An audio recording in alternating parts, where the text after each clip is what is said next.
আসসালামু আলাইকুম। আজকে কথা বলবো বর্তমান সময়ের একটি গুরুত্বপূর্ণ স্বাস্থ্য সমস্যা নিয়ে। তা হচ্ছে জ্বর। এ সময় কি ধরনের জ্বর বেশি হচ্ছে? ভাইরাল ফ্লু, সর্দি, কাশি, মাথা ব্যথা, ডেঙ্গু জ্বর, চোখের পেছনে ব্যথা, বমি অথবা গা ব্যথা, টাইফয়েড, লম্বা সময় ধরে জ্বর, দুর্বলতা, পাতলা পায়খানা, ম্যালেরিয়া, ঠান্ডা দিয়ে শুরু, মাথা ও গা ব্যথা হতে পারে। কেন এই সময়ে জ্বর বেশি হয়? পানিতে জমে মশার প্রজনন বাড়ে, হুট করে গরম ও ঠান্ডা আবহাওয়া, দূষিত পানি ও খাবার খাওয়া, শরীরে রোগ প্রতিরোধের ক্ষমতা কমে যাওয়া। কি করবেন?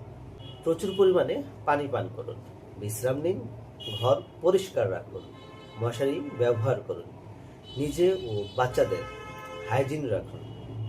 ঘরে চিকিৎসা না করে অতি দ্রুত ডক্টরের কাছে যান।